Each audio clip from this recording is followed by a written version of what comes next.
વિસનગર લેબોરેટરીમાં ₹50 લાખની ચોરીનો ભેદ ઉકેલાયો, પૂર્વ કર્મચારીએ જ ડુપ્લિકેટ ચાવી બનાવી ખેલ પાડ્યો।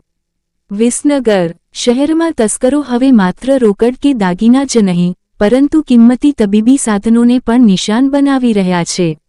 વિસનગરના વ્યસ્ત એવા બસ સ્ટેન્ડ સામે આવેલા ઉમા માર્કેટમાં કાર્યરત ઈશ્વર પેથોલોજી લેબોરેટરી માં થયેલી અંદાજે ₹50 લાખની મત્તાની ચોરીનો ભેદ ઉકેલવામાં વિસનગર શહેર પોલીસને મોટી સફળતા મળી છે।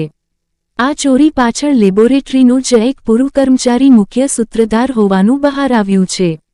ઘટના અને તપાસ ગત 27 જાન્યુઆરીના રોજ લેબોરેટરીના સંચાલક દિનેશચંદ્ર રામજીભાઈ પટેલ રાત્રે લેબ બંધ કરીને ગયા હતા, જે બાદ તસ્કરોએ તાળા તોડી હિમોગ્રામ મશીન, બાયોકેમિસ્ટ્રી મશીન અને હોર્મોન મશીન, ફિયામીટર સહિત વિવિધ કિટ્સની ચોરી કરી હતી। ફરિયાદ નોંધાતા વિસનગર શહેર પી.આઈ.કે.બી. પટેલ અને તેમની ટીમે સીસીટીવી ફૂટેજ અને ટેકનિકલ સર્વેલન્સના આધારે તપાસ તેજ કરી હતી। ચોરીની મોડસ ઓપરેન્ડી પોલીસ તપાસમાં ચોંકાવનારો ખુલાસો થયો છે કે ખેરાલુનો હાર્દિક સથવારા, જે અગાઉ આ લેબમાં કામ કરતો હતો, તેણે જ આ કાવતરું રચ્યું હતું। પગારના હિસાબ બાબતે સંચાલક સાથે મનદુખ થતાં તેણે નોકરી છોડી દીધી હતી। હાર્દિકે લેબમાં કામ કરતા તેના જૂના સહકર્મી પાર્થ પાસેથી એક્ટિવા માંગ્યું હતું અને તે ચાવીના ઝુમખામાં રહેલી લેબોરેટરીની ચાવી પરથી ડુપ્લિકેટ ચાવી બનાવી લીધી હતી। આ ચાવીની મદદથી તેણે તેના સાથીદાર અનિલજી ઠાકોર સાથે મળીને ચોરીને અંજામ આપ્યો હતો। પોલીસે તમામ મુદ્દામાલ કબજે કરી હાર્દિકભાઈ લાલજીભાઈ સથવારા રહે ખેરાલુ અને અનિલજી ચંદુજી ઠાકોર રહે ખેરાલુની ધરપકડ કરી છે।